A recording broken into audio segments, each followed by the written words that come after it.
نبی علیہ الصلوۃ والسلام کی مبارک حدیث ہے جس کا مفہوم یہ ہے کہ جب تم کسی مجلس میں آؤ تو کسی بیٹھے ہوئے شخص کو اس کی جگہ سے نہ اٹھاؤ، اور فرمایا کہ مجلس کے اندر فراخی اور وسعت پیدا فرماؤ۔ یہ بات یاد رکھیں، اب دین جو ہے اس کے اندر ایمانیات، اس کے اندر عبادات، اس کے اندر معاملات اور اس کے اندر معاشرت ایک دین ہے، اور ان آداب کا تعلق ہماری معاشرتی زندگی کے ساتھ ہے۔ ہم نماز تو 5 وقت پڑھ رہے ہیں، لیکن معاشرتی مسائل میں 24 گھنٹے گرے ہوئے، بیوی کے ساتھ معاملہ، بچوں کے ساتھ معاملہ، گھر کے اندر معاملہ، رہن سہن، سوسائٹی کے اندر معاملہ، یہ ہر وقت ہمارے ساتھ۔ اور جو رنجشیں پیدا ہوتی ہیں، جو قدورتیں پیدا ہوتی ہیں، جو نفرتیں پیدا ہوتی ہیں، بھائی کی بھائی کے ساتھ نفرت، بھائی کی بہن کے ساتھ، بہن کی بھائی کے ساتھ، پڑوسی کی پڑوسی کے ساتھ، دکان والے کی دکان کے ساتھ، جہاں ایک چھت کے نیچے ہم ملازمت کرتے ہیں، کام کرنے والوں کے ساتھ جو رنجشیں پیدا ہو رہی ہیں، اس کی بنیاد جو ہے وہ معاشرتی مسائل اور معاشرتی دین سے لا تعلقی ہے۔ اس دین کو ہم نے بالکل چھوڑا ہوا ہے، اس کے ساتھ ہمارا تعلق ہی نہیں ہے۔ اب آپ دیکھیے کہ نبی علیہ الصلوۃ والسلام نے کتنی عمدہ چیزیں امت کو بتلائی ہیں۔ آپ علیہ الصلوۃ والسلام نے فرمایا کہ سلام کو پھیلاؤ، یہ ایک ذریعہ آپس میں محبت کا پیدا ہونے کا۔ اب آج ہماری حالت ایسی ہے نا کہ ہم روڈ سے جا رہے ہوں نا، ہمیں کوئی سلام کر دے تو گھر تک سوچتے رہتے ہیں اس نے مجھے سلام کیا ہے، میں اسے نہیں جانتا، یہ مجھے کیسے جانتا ہے۔ آج ہمارا سلام صرف جان پہچان تک آ گیا ہے۔ آپ علیہ الصلوۃ والسلام نے فرمایا جس کا مفہوم یہ ہے کہ 2 آدمی جا رہے، درمیان میں درخت آ گیا ہے، اب اس درخت کی وجہ سے دونوں جدا ہوئے، آگے جا کر دونوں پھر ملے تو دوبارہ سلام کریں۔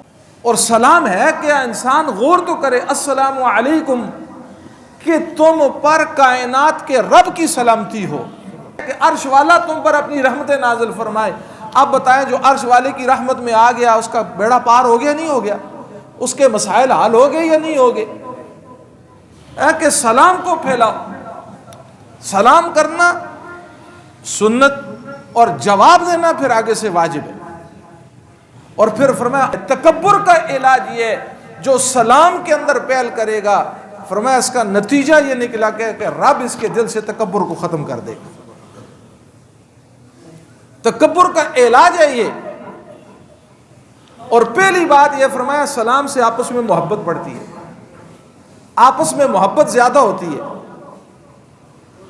دوسری بات ارشاد فرمایا محبت کے بڑھانے کے اندر فرمایا آپس میں ہدیوں کو دو، ہدیہ تحفہ آپس میں دو۔ اب یہ نہیں کہ تحفہ کسی بڑی چیز کا نام ہے، کوئی بڑی چیز ہی انسان تحفے کے اندر دے، بڑی ہی چیز انسان کوئی ہدیہ کے اندر دے، جتنی گنجائش ہے۔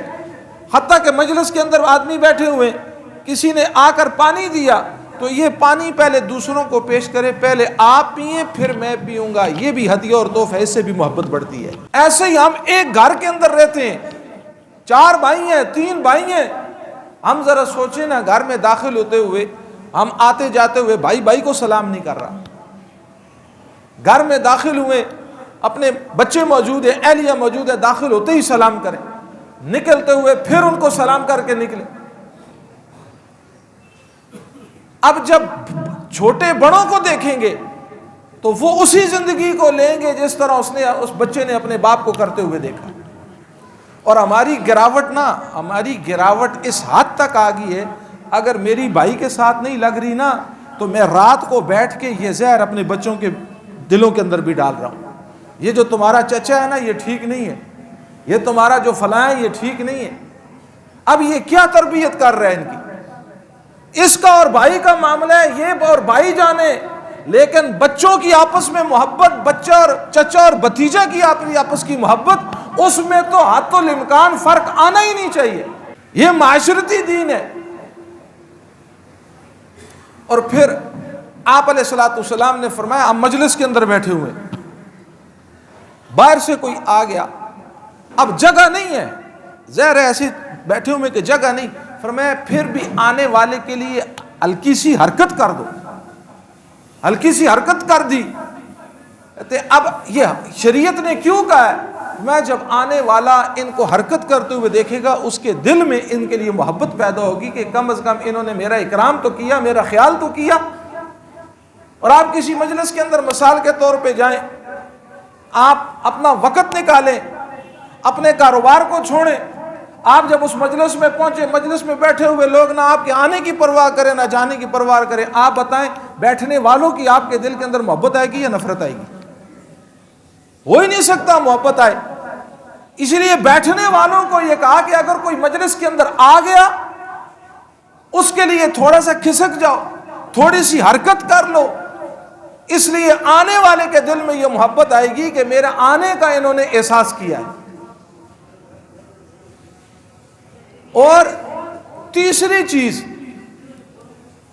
مجلس کے آداب کے اندر اس چیز کو بیان کیا گیا۔ اب دیکھیں نا، صحابہ کے بارے میں آتا ہے جب وہ نبی پاک صلی اللہ تعالی وسلم کی مجلس میں آتے تو جہاں جگہ ملتی وہیں بیٹھ جاتے، حتیٰ کہ ایک صحابی کہتے ہیں کہ میں آتے آتے مجھے جوتیوں میں جا کر جگہ ملی۔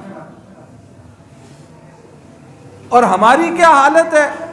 فرمایا اس بات سے منع کیا ہے کہ تم مجلس کے اندر آؤ، دونوں کے اندر جدائی پیدا کرو اور دونوں کے درمیان گھس کے بیٹھ جاؤ، یا مجلس کے اندر لوگ بیٹھے ہوئے ہیں اور پھر تم جدائی پیدا کر کے آگے آ کر بیٹھ جاؤ۔ یہ جمعے میں ہم دیکھتے ہیں نہیں دیکھتے؟ آپ آئے ہیں 12 بجے مسجد میں اور اللہ خیر کرے جس وقت 5 منٹ رہیں گے خطبے کے اندر پیچھے سے خان صاحب آئے گا، وہ صفوں کو چیرتا ہوا آئے گا اور آ کر آپ مجلس کے آگے آ کر بیٹھے گا، بڑا ہو یا چھوٹا ہو۔ اس نے جو حرکت کی ہے فرمایا یہ قطعاً دین نہیں ہو سکتا، یہ آدمی بے دینی کر کے آیا ہے، یہ ایسا آنے والا یہ جاہل ہے۔ ایک اور اس کے اندر مسئلہ لکھا گیا ہے، جو چیزیں پبلک پراپرٹی ہوتی ہیں، جن کے اندر عوام کا اجتماعی حق ہوتا ہے، جیسے بس اڈا، لاری اڈا، جو پبلک کے لیے ہوتی ہیں، ان کے لیے تمام عوام کے حقوق برابر ہوتے ہیں۔ تمام عوام کا حقوق کیا ہوتے ہیں؟ کسی کو کسی پر کوئی فوقیت حاصل، ایسی جگہ پر جب سب کے حقوق برابر ہیں، جو پہلے آئے گا اس کا پہلا حق ہوگا، جو دوسرا آئے گا اس کو دوسرا حق ہوگا۔ مثال کے طور پہ آپ لوگ سفر کرتے رہتے ہیں، ہمارا تو چلو ہری پور کا ریلوے اسٹیشن چھوٹا سا ہے، ہم راولپنڈی چلے جائیں، لاہور ریلوے اسٹیشن چلے جائیں، اب وہاں جب ٹکٹ کے لیے جائیں گے تو کیا بنی ہوتی ہے؟ لائن بنی ہوتی ہے نہیں ہوتی؟ مشترکہ حقوق سب کے یہاں پر برابر ہیں۔ جب سب کے حقوق جب برابر ہو گئے تو اس میں مسئلہ یہ نکلے گا، اب جو پہلے کھڑکی کے قریب آئے گا اس کا کیا حق ہو جائے گا؟ پہلا۔ جو دوسرے نمبر پہ آئے گا دوسرا، جو تیسرے نمبر پہ آئے گا اس کا تیسرا۔ اب لائن بنتی گئی، جو جس اعتبار سے جس وقت میں آتا گیا وہ اس لائن پہ کھڑے ہو کر اس کا وہ حق ہے۔ اب یہاں کوئی آدمی قطعاً یہ نہیں کر سکتا کہ میں لائن چیر کر آگے جا کر پہلے ٹکٹ لے، اگر یہ لائن چیر کر پہلے ٹکٹ لے گا تو اس نے حرام کام کیا۔ اور یہ ساری بیماریاں ہماری قوم کے اندر ہیں۔ دنیا کے اندر کہیں چلے جائیں، کسی جگہ پر چلے جائیں، تہذیب نظر آتی ہے، کافر ہیں، تہذیب نظر آتی ہے۔ بیجنگ ایئرپورٹ پر تھے، مسجد کا علم نہیں تھا ہمیں، ظہر کی نماز کا وقت جا رہا تھا تو وضو تھا ہمارا، تو ہم نے جو ویٹنگ روم جو تھا وہیں پہ مصلی بچھا کے ظہر کی نماز شروع کی۔ جب نماز شروع کی تو ہمارا جو جہاز تھا یہ آسٹریلیا جا رہا تھا، اس میں زیادہ تر گورے تھے۔ اب اتنا شور تھا اس ویٹنگ روم میں جس کا حساب نہیں ہے، لیکن جب ہم نے نماز شروع کی نا، ایک ہوتا ہے بیٹھے ہوئے، وہ لوگ کھڑے ہو گئے اور ادب سے یوں ہاتھ باندھ لیے کہ یہ اپنی ایک عبادت کر رہے ہیں، اور بالکل چوں کی آواز بھی نہیں آئی۔ اور ہماری کیا ہے، اگر کسی جگہ پہ کہیں مصلی بچھا کے کھڑا ہو جائے یا کوئی معاملہ ہو تو بس آگے سے پتہ بھی ہے دین ہے، لیکن اس کو کس انداز سے اس کے ساتھ برتاؤ اور کیا معاملہ کر رہے۔ اس لیے مولانا یوسف رحمت اللہ علیہ نے اس بات کو لکھا ہے، فرمایا اللہ کا یہ قانون ہے، یہ حق ابھرنے کے لیے آیا اور باطل دبنے کے لیے آیا ہے۔ یہ اللہ کا قانون ہے کہ حق کس کے لیے آیا ہے؟ حق ابھرے گا، حق تناور درخت بنے گا، باطل دبے گا، باطل کبھی ابھر نہیں سکتا۔ اگر تم باطل کو ابھرتے ہوئے دیکھو پھر دیکھ لو کہ باطل نے کسی حق چیز کو لیا ہوا ہے، وہ حق اسے ابھار کے اوپر لے کر جا رہا ہے۔ اسی لیے نبی علیہ الصلوۃ والسلام کی مبارک حدیث ہے، آپ صلی اللہ تعالی وسلم نے فرمایا کہ ایک آدمی نے جمعے والے دن غسل کیا، اچھی طہارت حاصل کی، پھر اس کے بعد تیل میسر ہوا تو تیل لگایا، خوشبو میسر ہوئی تو خوشبو لگایا، پھر اس کے بعد جمعے کی نماز کے لیے اپنے گھر سے نکلا، اور پھر جب مسجد میں آیا تو آپ نے فرمایا اس نے کسی کو پھلانگا نہیں ہے، کسی کو پھلانگ کے صفوں کو چیر کر وہ آگے نہیں آیا، اور پھر اس کے بعد اس نے آ کر اگر موقع ملا تحیت المسجد ادا کیا، نوافل ادا کیے، پھر مسجد میں خطبے کے انتظار میں بیٹھا رہا، پھر اس نے امام کا خطبہ سنا، پھر اس نے جمعے کی نماز پڑھی، تو آپ صلی اللہ تعالی وسلم نے فرمایا اس نمازی کے اس جمعے سے لے کر پچھلے جمعے تک چھوٹے گناہ چاہے پہاڑوں کے برابر بھی تھے اللہ نے معاف کر دیے۔ صغیرہ گناہ کبیرہ بغیر توبہ کے معاف نہیں ہوتے، لیکن فرمایا اگر یہ پھلانگ کر آیا، اس نے مسلمان کو تکلیف دی ہے اور پھلانگ کر آیا، اور کہا اس کے لیے اب نہ جمعے کا ثواب ہے نہ اس کے صغیرہ گناہ پچھلے معاف ہے۔ کتنی مشقت کر کے آئے، کتنی محنت کر کے آئے، اور پھر پھلانگتے ہوئے آگے آئے۔ یہ جمعہ نہیں ہے، ہر مجلس کے بارے میں، ہر جگہ کے بارے میں۔ اور پھر چوتھا ادب یہ بیان فرمایا کہ کسی بچے کو اس کی جگہ سے نہ اٹھاؤ۔ ہاں بعض موقع ایسے ہوتے ہیں کہ ایک جگہ مخصوص مہمانوں کے لیے بنی ہوتی ہے، اور کسی بڑے نے وہاں مہمان کے پاس بیٹھنا ہوتا ہے، اب وہ وہاں سے بچے کو اٹھا سکتا ہے۔ حضرت عبداللہ ابن مبارک رحمۃ اللہ علیہ، اب کتنے جلیل القدر صحابی ہیں، آپ کا کتنا اونچا مقام اور مرتبہ ہے، کہتے ہیں کہ میں نے کبھی بھی یہ کوشش کی ہے کسی مجلس میں جاؤں تو میرے لیے کوئی خود بھی جگہ خالی نہ کرے، جہاں جگہ ملے میں وہاں بیٹھ جاؤں۔ حالانکہ کوئی کسی کے لیے خود جگہ خالی کرتا ہے اور کہتے ہیں جی آپ آگے آ جائیں، لیکن انہوں نے کہا ہو سکتا ہے یہ جگہ خالی کرنے والا بھی دل سے خالی نہ کر۔ استاد آ گیا، اب شاگرد آگے بیٹھا ہوا ہے، اب استاد کے لیے جگہ خالی کر رہا ہے، اس آر کی وجہ سے استاد کہے گا شاگرد نے جگہ بھی خالی نہیں کی، لیکن دل میں طیب نفس نہیں ہے۔ اب گنجائش ہے، لیکن میرے محترم دوستو حضرات، صحابہ اتنی بات کی بھی گنجائش، اتنی گنجائش کی بھی میرے محترم دوستو اور بزرگوں وہ اس سے فائدہ نہیں اٹھاتے تھے۔ اور پھر فرمایا کونیاں مار کے آگے جانا، اور ہمارے ہاں تو عجیب حالات ہیں، ایک کے اوپر ہاتھ رکھا جاتا ہے، پھر دوسرے کے اوپر سے ٹانگ اوپر کی جاتی ہے، حیران ہوتا ہے کہ انسان۔ ہم ملیشیا کے اندر گئے، انہوں نے پہلی بات ہم پاکستانیوں کو یہ کہی، انہوں نے کہا پاکستانیوں ایک بات یاد رکھنا، یہاں ملیشیا کے لوگ پھلانگنے کو بہت برا سمجھتے ہیں، اتنا برا سمجھتے ہیں جیسے ان کو کسی نے مار دیا ہے، کسی کے کندھے سے پھلانگ کے آگے نہ جانا۔ اور وہاں ملیشیا میں کیا جھکتے، جھک کے اس بھائی کو اشارہ کرتے، اگر وہ جگہ دے دے تو پھر آگے چلتے، اگر وہ جگہ نہ دے تو پھر ادھر ہی۔ ایک بات سمجھیں، یاد رکھیں، دین ایک مذہب کا نام نہیں ہے، دین اسلام ایک مذہب کا نام نہیں ہے، اس فرق کو ذرا سمجھیں۔ دینداری کو اور دین کو، دینداری کو اور دین کو ذرا سمجھیں، اس کا فرق ہمیں معلوم ہونا چاہیے۔ ایک آدمی نمازی ہے،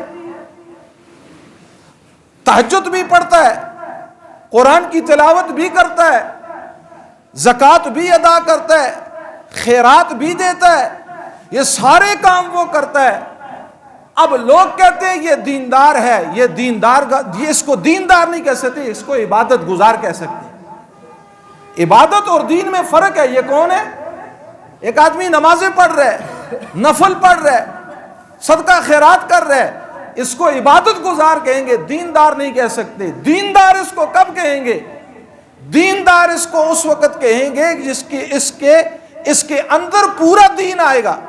حضور نبی پاک صلی اللہ تعالی علیہ وسلم کو ایک عورت کے بارے میں بتایا گیا، اللہ کے محبوب و فلاں عورت دن کو روزے رکھتی ہے، رات کو نفل پڑھتی ہے، بڑی شب دار، بڑی عبادت گزار۔ آپ علیہ الصلوۃ والسلام نے فرمایا پڑوسیوں کے ساتھ اس کا معاملہ کیسا ہے؟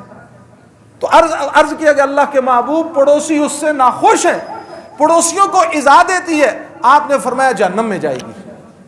کدھر جائے گی؟ آپ بتائیں، یہ عبادت گزار، اس کو ہم ایسے لوگوں کو کیا کہتے ہیں؟ دیندار کہتے ہیں۔ حضور نے فرق بتا دیا، یہ دیندار نہیں ہے، یہ عبادت گزار ہے۔ عبادت گزار ہے، نفلیں پڑھ رہی ہے، روزے رکھ رہی ہے، مشقت اٹھا رہی ہے، لیکن اس کا دین کا جو پورے شعبے ہیں وہ شعبے اس کے زندگی کے اندر نہ ہونے کی وجہ سے یہ عمل اس کو جہنم میں لے کر جا رہا ہے۔ یہ جو میں نے پہلے مثال دی ہے کہ لائن میں کھڑا ہونا، ایک آدمی لائن میں کھڑا ہے اور اس کی باری 1 گھنٹے کے اندر 1 گھنٹے کے بعد آئی ہے، اب یہ جو لائن میں کھڑا ہونا ہے، یہ انتظار کرنا ہے میرے محترم دوستوں اور بزرگوں، یہ انتظار کر کے اپنی باری پر جا کر ٹکٹ لے گا۔ یہ آدمی اس وقت اللہ کی رحمت کے سائے میں کھڑا ہے، یہ عبادت کر رہا ہے کیونکہ یہ دین کے ایک شعبے کے پورا عمل کر رہا ہے، اور ہم اس کو دین سمجھ ہی نہیں رہے۔ ہم کہتے ہیں اپنی لائن میں کھڑے ہو کر لینا، ہم نے تو صرف یعنی دین کو بند کر دیا نماز کے اندر۔ دوسری عورت کے بارے میں عرض کی، اللہ کے محبوب صلی اللہ تعالی وسلم فرض نماز پڑھتی ہے، زیادہ نفلی عبادت نہیں کرتی۔ حضور نے فرمایا پڑوسیوں کے بارے میں، اللہ کے محبوب پڑوسی اس سے خوش ہے، آپ نے فرمایا جنت میں جائے گی۔ آپ نے فرمایا کدھر جائے گی؟ جنت میں جائے گی۔ عبادت کا نام دین نہیں ہے، دین نام ہے پورے دین کا۔ میرے محترم دوستوں اپنی زندگیوں کے اندر لے کر آنا، پورا دین ہماری زندگیوں کے اندر آ جائے، ہماری معاشرت 100% میرے محترم دوستوں دین کے مطابق ہو جائے۔ نکلتے ہوئے بیوی کو گالی دے رہے ہیں، بیوی کو ماں کی گالی دے رہے ہیں، بیوی کو باپ کی گالی دے رہے ہیں، وہ اس کو ماں کی گالی دے رہی ہے، وہ اس کو باپ کا۔ کیا دین ہے اس گھر کے اندر؟ تہجد پڑھ کے جا رہے بیوی کو گالی دے رہے، نماز پڑھ کے جا کر اگر بیوی کو گالی دے رہے۔ حضور علیہ الصلوۃ والسلام نے فرمایا سسرالی رشتہ، اس عورت کے ماں باپ اس کے لیے حقیقی والدین کی طرح ہیں، اور اس عورت کے لیے اس کے خاوند کے ماں باپ اس کے حقیقی والدین کی طرح ہیں۔ اب یہ دیندار نہیں ہے، اس کو ہم دیندار نہیں کہہ سکتے۔ ہمیں جیسے کسی نے داڑھی رکھ لی، ہم کہتے ہیں باشرہ، ایک لفظ ہے، یہ باشرہ نہیں ہے۔ باشرہ کا معنی ہے جس کے اندر 100% دین ہو۔ کہتے ہیں جی باشرہ آدمی نے چوری کر دی، باشرہ آدمی کبھی چوری نہیں کر سکتا، ہو ہی نہیں سکتا باشرہ آدمی چوری کرے۔ باشرہ کا معنی ہے جو 100% دین کے اندر آ جائے۔ میرے محترم دوستوں اور بزرگوں، زندگی کب تک یوں ہی گزرتی رہے گی؟ اپنے معاملات اور معاشرتی دین کو زندہ کرنا ہے۔ ڈاکٹر عبدالحی عارفی رحمۃ اللہ علیہ نے فرمایا کہ دیکھو مسنون، ایک تو فرمایا کہ اپنا وَأُفَوِّضُ أَمْرِي إِلَى اللَّهِ، اپنا ہر معاملہ اللہ کے سپرد کر دو۔ جیسے مجلس ہے، مجلس کے اندر بیٹھے آپ علیہ الصلوۃ والسلام نے فرمایا کہ مجلس ختم ہوئی، یہ آخری زندگی کا معمول تھا، سبحان ربک رب العزت عما یصفون وسلام علی المرسلین والحمد للہ رب العالمین۔ ایک یہ بھی دعا ہے، سبحانک اللہم وبحمدک اشہد ان لا الہ الا اللہ ونشہد انک محمد عبدہ ورسولہ، یہی ہے۔ پھر ایک تیسری دعا، یہ مجلس کے ختم ہونے کی دعا ہے۔ جب حضور علیہ الصلوۃ والسلام نے مجلس کے بعد یہ دعا پڑھی، صحابہ نے عرض کیا اللہ کے محبوب آپ نے یہ دعا کیوں پڑھی؟ آپ نے فرمایا مجلس میں کوئی ایسی باتیں بھی ہو سکتی ہیں جن کا کوئی فائدہ نہیں، دین کے ساتھ کوئی تعلق نہیں، جس نے یہ دعا پڑھ لی یہ اس مجلس کا کفارہ ہو گیا، کل قیامت کو اس مجلس کی باتوں کا اللہ کے یہاں پوچھ نہیں ہوگی۔ گھنٹوں ہماری مجلس لگی ہوئی ہے، اور فرمایا کہ وہ مجلس والے جس مجلس میں اللہ اور اللہ کے رسول کا نام تک نہ لیا گیا ہو، وہ ایسے لوگ ہیں جیسے مردہ گدھے سے بیٹھ کر اٹھے ہوئے ہوں، اور کل قیامت کو یہ مجلس حسرت اور افسوس کا سبب بنے گی۔ اس لیے دعاؤں، جب ہم مسنون دعاؤں کا اہتمام کریں گے، ہمارے ہر اٹھنے بیٹھنے کے اندر کس کا نام آئے گا، اور ہم اپنا ہر معاملہ کس کی طرف سپرد کریں؟ اللہ رب کی ذات عالی کی طرف سپرد کریں۔ مولانا اشرف علی تھانوی رحمۃ اللہ علیہ حکیم الامت، آپ کے ملفوظات میں لکھے، کہتے ہیں مجھ سے کوئی سوال پوچھتا، حضرت ایک سوال پوچھنے میں اللہ کی طرف متوجہ ہو جاتا کہ یا اللہ یہ مجھ سے سوال پوچھ رہے، مجھے نہیں پتا یہ کیا پوچھے گا، اے اللہ تو اس کے جواب میں میری رہنمائی فرما۔ کہتے ہیں اس عمل کی وجہ سے اللہ نے علوم اور معارف کے سمندر اللہ نے حضرت کے سینے پر کھول دی۔ عمل کتنا ہے، لیکن علوم اور معارف کے سمندر اللہ نے کھول دیے۔ اللہ رب العزت مجھے اور آپ کو ہر عمل کے اندر اپنی ذات عالی کی طرف متوجہ ہونے کی توفیق عطا فرمائے۔ اللہ عمل کی توفیق عطا فرمائے۔